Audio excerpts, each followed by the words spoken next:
Can you remain normal when things around you are abnormal, or when people around you are behaving abnormally? That is the braveness that we need to develop. When everything is calm and peaceful, you say, my mind is calm. What is the big deal? Anybody can do that. But the challenge is to retain the calmness. That is the important thing. We must learn from Ratan Tata how to handle people who have hurt us. Ratan Tata took over as the chairman of Tata Motors in India in 1991. And he had this dream project of making an indigenous car in India without any imported technology. And in 1998, the Indica was launched. The Indica was India's first indigenous car. But in 1999, in the space of 1 year, they realized it was not doing well. And they put it up for sale. At that time, Ford Motors expressed interest in purchasing this car factory. So Ratan Tata flew to Detroit with his entire board, and they had a meeting with Bill Ford and their members. And Bill Ford, he insulted Ratan Tata. He said, "You don't know anything about the car business. Why did you get into it?" Ratan Tata was quiet. That evening, he was in deep thought. He didn't go back to the meeting next day. He took his board members and flew to India. And there he focused on the motor line. And he made it a world-class business until they were producing some of the most famous and best-selling brands in the world. And in 2008, the wheel turned around. Ford Motors was close to bankruptcy. And two of their lines were doing very badly. One was the Jaguar car and the other Land Rover. Jaguar and Land Rover. So Tata Motors offered to purchase these cars. And Bill Ford arrived in Bombay for a discussion. And he said to Ratan Tata, "You're doing us a favor by purchasing these cars." Ratan Tata was quiet. He could have hurt the other, but he understood the simple principle. If there is a line drawn and you want to make it small, you don't have to rub it off. You draw a bigger line by the side of it. So if somebody has hurt you, the best thing is to become even better. That is the best way to repay the hurt. This is a positive way. So always take your life in a positive direction. Forgiveness only releases us from wounds that would continue to fester if we don't forgive. So if somebody has hurt us, it is said, you don't have to forget. Otherwise, you go again, you will be hurt again. You know, the famous battle between Prithviraj Chauhan and Muhammad Ghori. Prithviraj Chauhan defeated Muhammad Ghori many times. And then he forgave, all right, go. But finally, when Muhammad Ghori won, he had his own nature. And he captured Prithviraj Chauhan. He mutilated his limbs. He blinded him and killed him. So forgiveness doesn't mean that, okay, now I have become vulnerable to be cheated. You should learn the lessons and keep them in mind so that people don't cheat you. But at the same time, you have to release the hurts. That is an important part of growing up spiritually. Actually, that is the most powerful way to grow up spiritually. Forgiveness is the gift that we offer to ourselves. Forgiveness is emphasized in all the religious traditions of the world. Without forgiveness, you can never move ahead in spirituality. In the case of saints, this forgiveness becomes a nature. They don't have to say, that guy is so bad, but I have to forgive. One lady heard sermons on forgiving and she was unable to forgive. Until she was about to die now, she had grown old. And she was having some fatal problems. So the doctor said that you have got only 3 days to live. She called her enemy and said, I forgive you. Only on the condition that I am going to die, because if I am going to live, then I will not forgive you. So that is like a forced kind of forgiveness. Now in the case of saints, that forgiveness becomes the nature. Look at Draupadi. Ashwathama killed 5 of her sons. But Draupadi was such a saintly lady. The sons are dead, they cannot be brought back. Arjun, he bound Ashwathama and dragged him in the presence of Draupadi and said, I will kill him as revenge. So Draupadi said, revenge? Revenge is not a good word. Because revenge is motivated by our own inner frustration. Draupadi said, think about his mother. I understand what it means to a mother when the child dies, because my 5 children have died. I don't want his mother to suffer like that. Release him. Lack of forgiveness comes at a tremendous price. If you harbor a resentment, it will create emotional conflicts. It will create inner imbalance. It will even result in health issues, disruption of the digestion, skin problems, and so on and so forth. So, forgiveness is a gift that we bestow upon ourselves. There were 2 inmates in a Nazi concentration camp. They met many years later. The first asked his friend, have you forgiven the Nazis for what they did to us? The friend said, yes, I have let it go and moved on in my life. The first said, I have not forgiven them as yet, and I continue to boil with resentment within myself.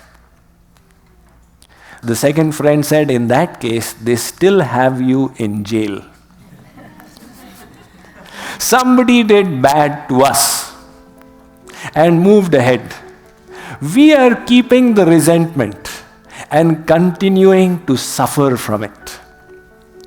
So that is why the saying that resentment is like taking poison and hoping the other guy dies. Now the other guy can even ask for forgiveness. Please forgive me. But that will not do. Because these negative feelings, we will have to release them. Nobody else can do it for us. So forgiveness frees us up. It is preparing us for the journey ahead, the spiritual journey. Because forgiveness immediately enables us to realize that my mind is not determined by the external circumstances. No matter what anybody does, I am free to choose my emotions. Unless we forgive, we are still locked by the environment. And the moment we forgive, we become free. And that is the first step for moving ahead in the process of mind control. So we all want to be peaceful. And the problem is, we keep on making adjustments on the outside for my inner peace. You tell your husband, if my mother-in-law changes her behavior, only then I can be peaceful. And the mother-in-law says, if the daughter-in-law can change her behavior, only then I will be peaceful. Everybody wants the other to change to find inner peace. And the fact is, the behavior of others is not in our control. So if we really want to find peace, it must be inside of us. Because if peace is dependent on outer things, it can be snatched away in a moment. But if you want that peace that nobody can snatch away from you, then you have to be equipoised in all kinds of circumstances. Sage Tulsidas says, you know what is the most powerful means of cleansing the heart? He says, Nindak niyare rakhiye Angan kuti chabaya nit sabun pani bina nirmal kare subhaya. Keep a nindak, a critic who repeatedly hurts you. Keep that person in your drawing room and put a tilak on his head. In other words, offer all respect. Yes, please, I am all ears. Tell me what you have in criticizing me. And let that person give vent. As you keep tolerating the hurts, your heart will be cleansed nit sabun pani bina, without soap and without water. So you have to learn to keep forgiving. There are those who don't forgive even God. Why did God do this to me? And they start seething with hatred towards God. But God is interested in purifying our heart. So He will arrange for hurts. He will deliberately arrange in this path of love. You are loving Him and He is hurting you. Why? Because that is the test of true love. If in love there is no hurt to overcome, there is no love. The test of love is sarvatha dhvansa rahitam satyapi dhvansa karane yadbhava bandhanam yunos prema parikirtita, where there is a reason for love to get decimated. Our divine beloved, He is behaving adversely with us. And yet we are continuing to love. That is true love. So to reach the perfection means to reach that point. Somebody said love means eternal forgiveness. You have to come to the point where you are eternally forgiving. Not eternally getting cheated, but eternally forgiving. What does that mean? That means you don't harbor hurts within. Somebody said, I will not allow anybody to demean my soul. What does that mean? If they hurt me and I have a grudge, I am demeaning my own soul. I will not allow anybody to demean my soul. So let us keep working on our spirituality.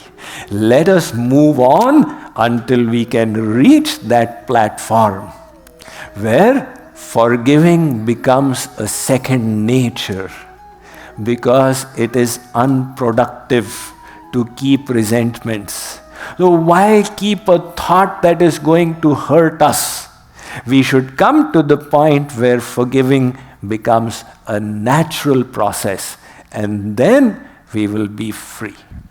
See, just at the risk of repeating the story, I have told it recently of this sage who went up into the Himalayas, and there he started meditating, and the seasons went by until the monsoon came. Now the Indian monsoon, It comes after the earth has been parched for 3 months.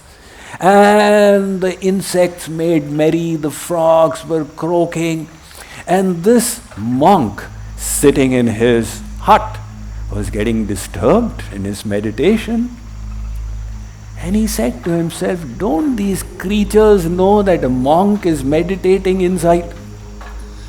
Finally, his indignance could be held back no further. He poked his head out of the window and said, quiet! Because he had elevated himself through his meditation, when he spoke, even nature responded. And all the frogs, they turned silent. In that complete lack of sound, the monk sat down to meditate again. But there was again a disturbing sound. And this was not from the outside, but from the inside. His own conscience started pricking. What I did, was it correct? They were just using the vocal box that God has given them. God has given frogs a big vocal box. Until the sound inside just grow bigger and bigger.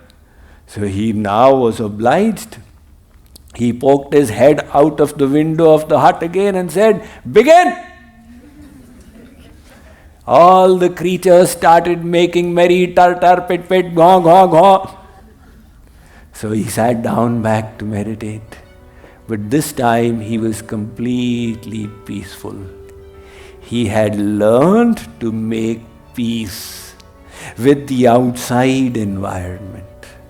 That is the peace which Lord Krishna is talking about, which is irrespective of sukh and dukh, external happiness and distress. Arjun, those devotees are very dear to me.